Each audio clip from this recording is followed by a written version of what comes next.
Hermanos, amigos, buenas noches, Dios les bendiga.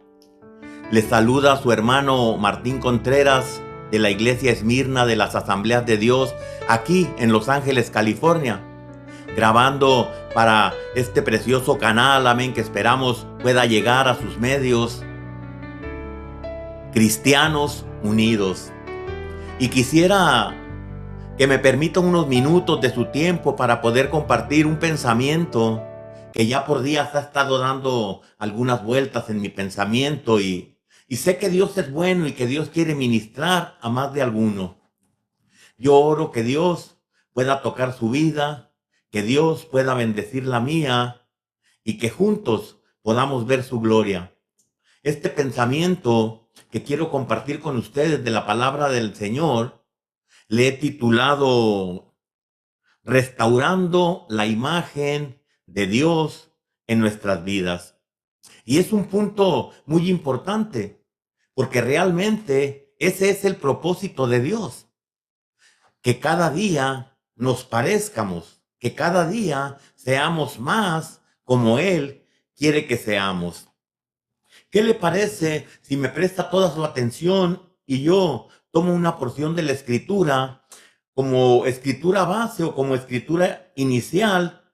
Y mientras la leo y usted me presta su atención, ruego que sea el Espíritu Santo ministrando nuestras vidas. Y esta escritura es 2 Corintios 5, 17, 18 y 19. Recuerde, el tema es restaurando la imagen de Dios en nuestras vidas. Y dice así la palabra del Señor.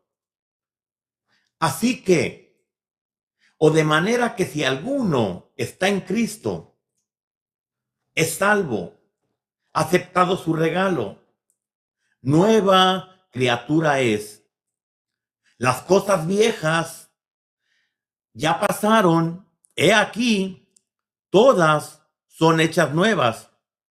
Y todo esto proviene de Dios, quien nos reconcilió consigo mismo por Cristo y nos dio el ministerio de la reconciliación. Que Dios estaba en Cristo reconciliando consigo al mundo, no tomándole en cuenta a los hombres sus pecados, y nos encargó a nosotros la palabra de reconciliación. Mire, hermano, qué palabra tan interesante. Y en mi experiencia o en mi caminar como creyente, he podido ver que muchas veces, aún en las iglesias o cristianos de mucho tiempo, no tenemos el mismo concepto o la misma interpretación de esta palabra. A veces creemos que venir a Cristo, que el ser perdonados, que el leer que somos nuevas criaturas, a través de esto, somos instantáneamente transformados. Y no estamos muy lejos de la realidad, pero hay una pequeña diferencia. Dice la palabra del Señor que si de manera que alguno está en Cristo, si alguien acepta su regalo, si alguien acepta el sacrificio que Jesús hizo en la cruz del Calvario. Digo regalo hablando del amor de Dios Padre que nos entregó a su Hijo cuando no lo merecíamos. Dice que somos nueva criatura. Esto quiere decir nueva creación. Sí, estamos nuevos. Somos salvos. Somos nuevas criaturas y todo viene a ser hecho nuevo. ¿Qué quiere decir esto?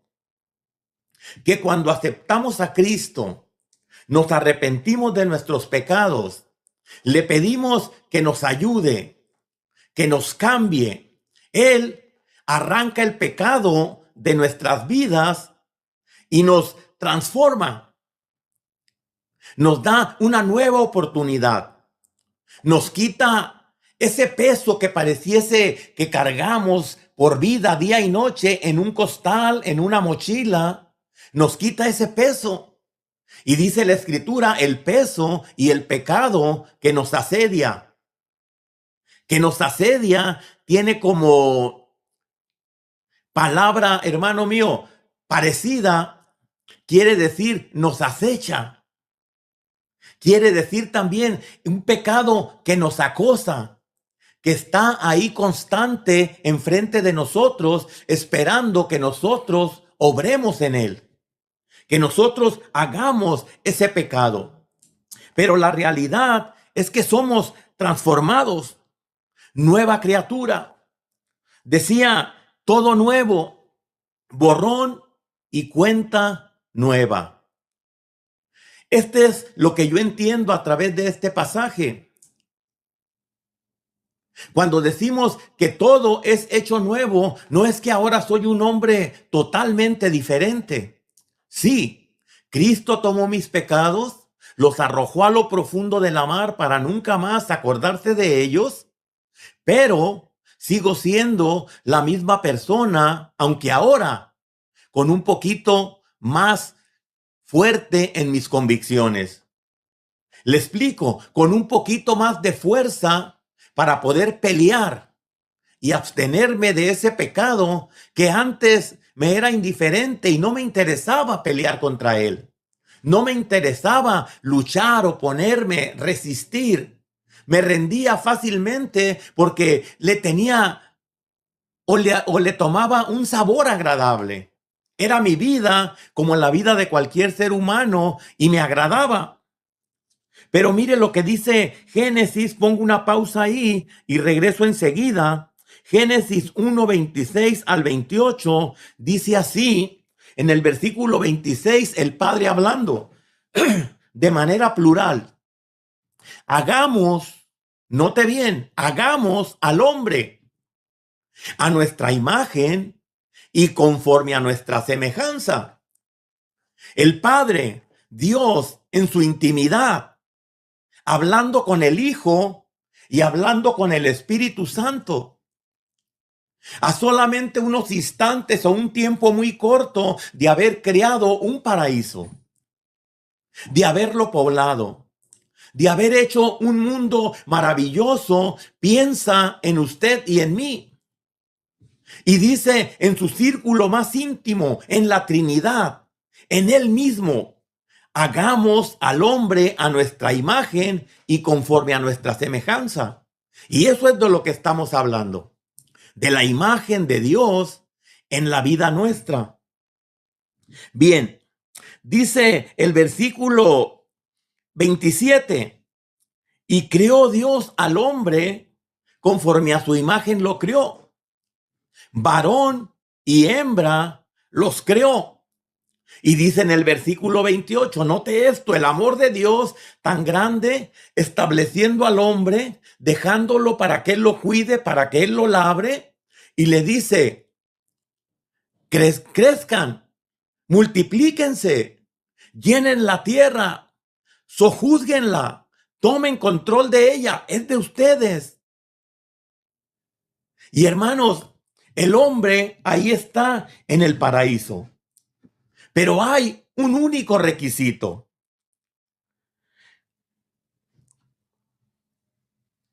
Hay un único requisito en el próximo capítulo. En el capítulo 2, hermano, donde dice que del árbol, de la ciencia, del bien y del mal, no pueden comer, porque ciertamente el día que lo hagan, perecerán, morirán. Y esta palabra perecer o morir, hermano, habla de muerte, pero no muerte física, muerte espiritual, que significa separación de Dios. Y eso es lo que acontece. Conocemos la historia. Y el hombre peca, desobedece a Dios. El hombre es apartado de Dios y es echado del paraíso. ¿Qué cree usted que pasó en ese mismo instante? La imagen preciosa de ese Dios de amor se deformó. El hombre vino a perder, hermano, la imagen que había de Dios en su vida. Ahora regreso a 2 Corintios 5:17. De manera que si alguno está en Cristo, nueva criatura es. Las cosas viejas han pasado y todas son hechas nuevas. ¿Cuál es la imagen de Dios? Primariamente doy esta descripción. Dios es espíritu. Dios es un ser tripartito, trino. Son Padre, Hijo y Espíritu Santo, tres en uno, con diferentes funciones a beneficio o con el plan de poder bendecir nuestras vidas. Y la imagen de Dios se pierde en el hombre. Pero yo le pregunto a usted, ¿en dónde somos nuevas criaturas? ¿Qué es lo que cambió de nosotros cuando vinimos a Cristo? Cuando dice que las cosas viejas ya pasaron, repito, el pecado fue arrancado. Pero si preguntamos en el cuerpo, volteo y me veo en el espejo después de haber aceptado a Cristo y sigo siendo el mismo. Las mismas características. Y si vamos al alma, que es donde radican las emociones, la voluntad, los pensamientos, que es donde batallan los deseos carnales, puedo darme cuenta que me siguen gustando las mismas cosas. Sí, he sido perdonado. Sí, he sido redimido y comprado por el Señor a precio de sangre. Pero me doy cuenta que en mi cuerpo y en mi alma sigo siendo el mismo. ¿Qué sucedió? ¿O qué dice la Biblia que sucedió cuando dijo Dios, hagamos al hombre a su imagen y a su semejanza? Tomó polvo de la tierra, lo mezcló con agua, hizo una masa de barro, le dio figura y ahí estaba inerte lo que sería el cuerpo del hombre. La Escritura dice que sopló luego sobre él su espíritu, aliento de vida. Y aquí es donde la imagen de Dios se formó en el ser humano. Al momento mismo que esa imagen, que esa figura de barro inerte, inmóvil, sin vida, recibió el soplo del Señor, dice la Escritura que vino a ser el hombre un alma viviente. Cuerpo, el alma que fue el resultado, que es el ser, que es lo que realmente soy, que es lo que realmente cuando el cuerpo vaya al polvo, el alma va a rendir cuentas y el espíritu va a volver a aquel que lo dio. Entonces, hermano mío, estamos ahí. El cuerpo es el polvo. El alma, lo repito, es el ser, es el yo, es el centro. Es, hermano mío, el que vive y vivirá por la eternidad, ya sea en un lugar de tormento o en la eternidad con nuestro Dios, en la gloria de nuestro Dios. Pero el espíritu volverá a él y el espíritu es la conciencia del hombre. Es por eso que cada ser humano, es por eso que cada hombre, siempre tenemos una necesidad de pensar en un ser supremo. Entre el argor del cristianismo, de la religión, siempre se dice que el hombre tiene un vacío en su interior que nada lo puede llenar, solamente Dios. Y esa es nuestra realidad. Esa es la conciencia. Y eso es realmente lo que cambia cuando venimos a Dios. Las cosas viejas han pasado y todas son hechas nuevas. ¿Qué nos está haciendo nuevo? En la separación de Dios, en la paga del pecado, en la muerte. La conciencia es apagada. El alma y el cuerpo no se sujetan a lo que Dios quiere que hagamos y vivimos una vida de fracaso, una vida en años, hermano, de derrota, atados al pecado, sufriendo, dañando aún a los que decimos que amamos, atrapados en vicios, atrapados en vanas maneras de vivir. Pero cuando venimos al Señor, que dice la Escritura que nacemos de nuevo, es que se vuelve a activar esa conciencia y las convicciones son más fuertes. Todavía siento el deseo de pecar. Todavía tengo los mismos pensamientos. Pero ahora tengo una convicción y un temor de fallarle al Señor. Y eso es realmente lo que cambia, porque el propósito de Dios es que usted y yo vivamos la vida eterna con Él. Él nos ha amado, lo ha hecho manifiesto, envió a su Hijo a morir por nosotros, dice Juan 3:16. Romanos dice, hermano mío, que así es como Dios hizo manifiesto su amor para con el hombre, en que aún siendo pecador, aún así no escatimó ni a su propio Hijo y lo envió a morir por nosotros. Dice también la Escritura que si nos dio a su propio Hijo, ¿cómo no nos dará también juntamente con Él todas las cosas? Así es que, hermano mío, lo que cambia es, hermano, la conciencia. El Espíritu de Dios nos da, hermano mío, la capacidad de poder pelear. Romanos 3:23 dice que la paga del pecado es muerte. Y Romanos 6:23, hermano, dice, hermano, que por cuanto todos pecamos, estamos destituidos de la gloria de Dios.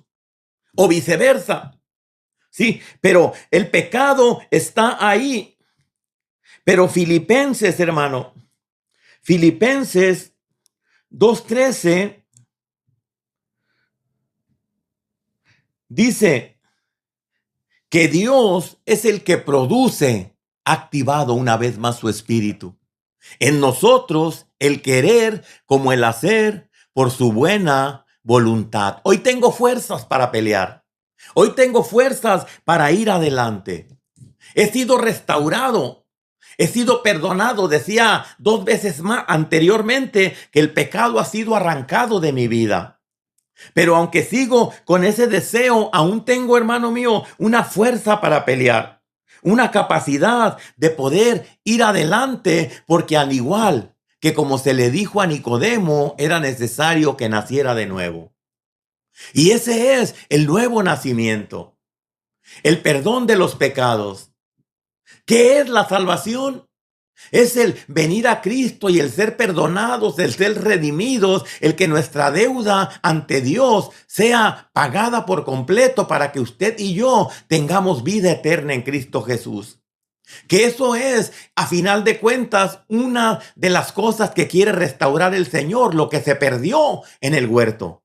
El hombre fue hecho para vivir una vida eterna. Sin embargo, tuvo que morir.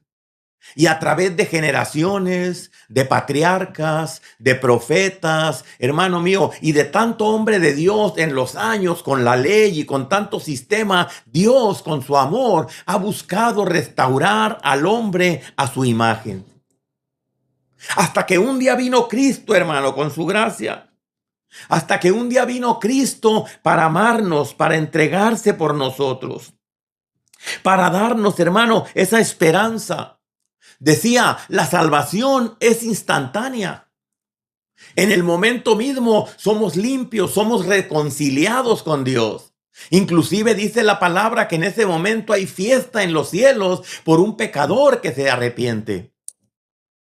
Pero hermano, la transformación, la regeneración del alma, el poder cambiar, vencer, ser transformados, hermano, eso es un proceso que se llama santificación y que se lleva a través del día al día y del de ser obedientes a la conciencia, a la voz del Espíritu, a las convicciones que Dios ha depositado en nosotros.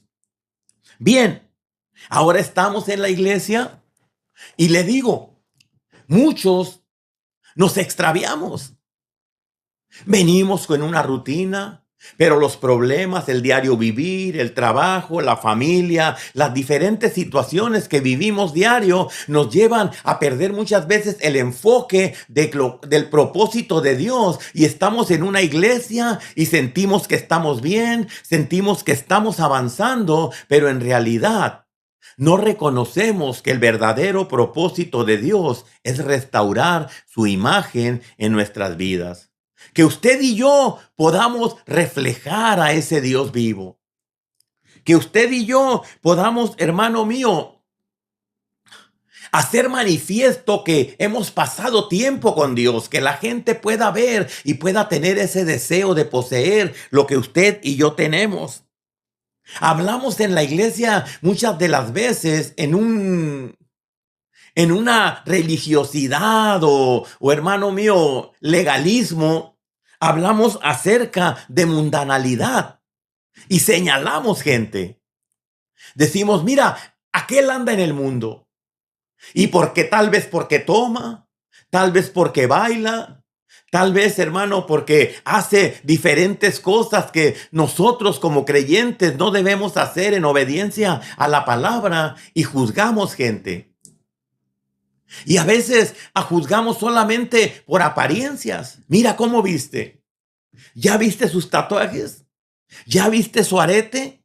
Y diferentes cosas, hermano mío, en las que el Señor no está enfocado, nosotros las señalamos. Pero ¿qué le parece si a usted, como miembro de una iglesia, yo le dijera, usted, sí, usted es mundano? Tal vez diría, no, Dios me libre. Yo no tomo, yo no fumo, yo no ando en antros o en discotecas o en bailes o haciendo diferentes cosas. Pero ¿qué tal si le digo, pero usted miente? Pero usted tiene egoísmo. Pero usted juzga. Pero usted critica. Y es que muchas de las veces en una iglesia como padres, como líderes, como ministros, como jefes de familia, nos hemos equivocado y hemos enseñado a nuestros seguidores, a nuestros hijos, a nuestros discípulos, hermano, que todos son reglas. Y nos olvidamos de enseñarles que hay una transformación a través del amor y del poder del Espíritu Santo en sus vidas. Y lo que hacemos que muchas veces los perdemos. Cuando nuestros hijos crecen ya no quieren venir a la iglesia. Cuando las personas oyen, hermano mío, de que los queremos encerrar, meter en un cuadrito donde no caben, se van y no vuelven jamás. Porque eso es, hermano mío, lo que les enseñamos. Pero hoy, mire, oía una ilustración. Un pastor enseñaba un reloj de esos que conocemos como de pared. Y aunque se oía un tiki-taka, las manecillas no se estaban moviendo. Alguien dijo, las manecillas son las que fallan. Y le dio vuelta y notó que cuando daba vuelta una, las otras también se movían. No estaban flojas. El problema no eran las manecillas. Podía haber dos problemas. La batería, la energía. ¿Sabe qué es eso? ¿Sabe qué tipifica eso? Significa la energía. Significa la motivación. Significa, y esa batería se carga, hermano, a través de la relación con el Señor, en la oración, en las disciplinas espirituales. Y muchas veces no es la batería, es el motor. Es el corazón que está vendido al pecado y que necesita venir una vez más a Cristo. Porque usted y yo no hemos sido llamados para el mundo. Hemos sido llamados para hacer la gloria, la corona, hermano mío, de nuestro Dios. Ahora, después de explicar esto, decía que Dios o la imagen de Dios es un ser trino. Pero la verdadera esencia de Dios es el amor. El haber enviado a su Hijo, el haber fraguado un plan, milenario para salvar al hombre, es amor. El Padre es amor.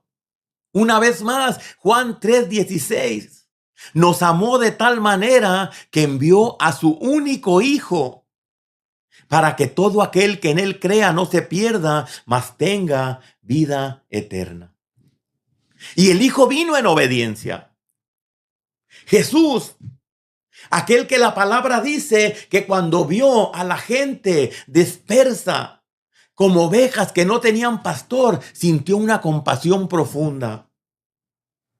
Y aún habiendo podido bajarse de la cruz, no se bajó.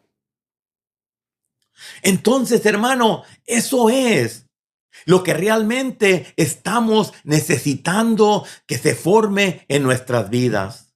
El amor de Dios. ¿Dónde manifestar el amor?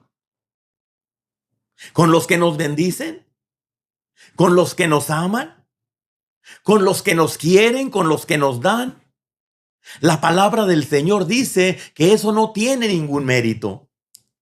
Que debemos bendecir a los que nos maldicen. Amar y orar por nuestros enemigos.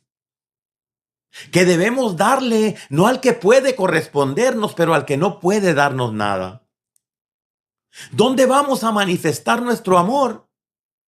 En la convivencia, en el diario vivir, conviviendo con nuestros hermanos de la fe y también con nuestros vecinos, con nuestros prójimos, con la comunidad. Ahí es donde vamos a poder manifestar el amor. Y si Dios es Padre, a la hora de manifestar el amor, tiene que estar incluida la justicia. Y no solamente la justicia, que es un factor del amor.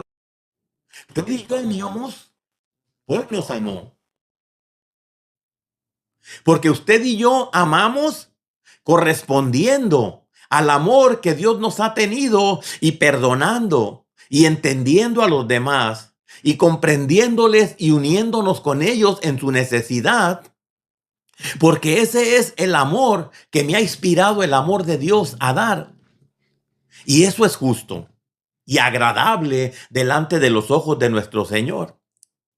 El siguiente factor que va incluido en el amor del Padre es la santidad. Necesitamos tener a Dios tangible, palpable en nuestras vidas, y la palabra dice que sin santidad nadie verá a Dios. El Padre es amor. Jesús es justicia, quien siendo justo se hizo pecado para que usted y yo, se hizo maldito para que usted y yo fuéramos hechos justicia de Dios. El Espíritu Santo es la santidad. Cuando no hay santidad, el Espíritu se contrista, se va y la relación se quiebra. El camino a Dios, porque dice la Escritura que nadie va al Padre si no es a través de Él, si no es a través de Jesús. Pero el camino se corta. Cuando Jesús se fue, cuando Jesús ascendió, el Espíritu Santo nos fue dejado como otro consolador. Hoy el Padre, el amor eterno, sentado en su trono. El Hijo, justicia de Dios, sentado a su diestra, intercediendo por nosotros. Y su Espíritu Santo, ayudándonos a pedir y a interceder correctamente. Necesitamos que el amor de Dios vuelva a ser en nuestras vidas la imagen del Dios mismo. Necesitamos que Dios se vuelva a formar en nosotros. Con esta escritura concluyo. San Juan 13:35. Dijo Jesús, y en esto conocerán que ustedes son mis discípulos. En estos conocerán que yo vivo en ustedes y ustedes viven en mí. En esto conocerán y sabrán los demás que yo soy su padre y ustedes son mis hijos. En esto conocerán, en que se amen los unos a los otros. Y eso es la imagen de Dios que debemos adoptar para nuestras vidas. Que debemos dejar que Dios forme en nuestras vidas el amarnos. Lo entiendo. Habemos unos difíciles de amar. Habemos, hermano, unos que verdaderamente, hermano, hijo, es difícil amar. Pero alguien nos amó cuando no lo merecíamos. Gracia, favor, misericordia de Dios. Una vez más, yo oro que Dios pueda formarse en nuestras vidas para que podamos ser de bendición a muchos otros más allá. Que Dios pueda llenarnos de ese amor para que usted y yo demos por gracia lo que por gracia hemos recibido y ellos puedan vernos como tierra deseable para venir a nuestro Dios. Que el propósito de Dios, querido amigo, querido hermano, se forme o se lleve a cabo, se cumpla en nuestras vidas, es nuestro mejor deseo. Iglesia Esmirna de las Asambleas de Dios, a través de su canal, Cristianos Unidos. Dios lo bendiga. Buenas noches. Gracias por su atención.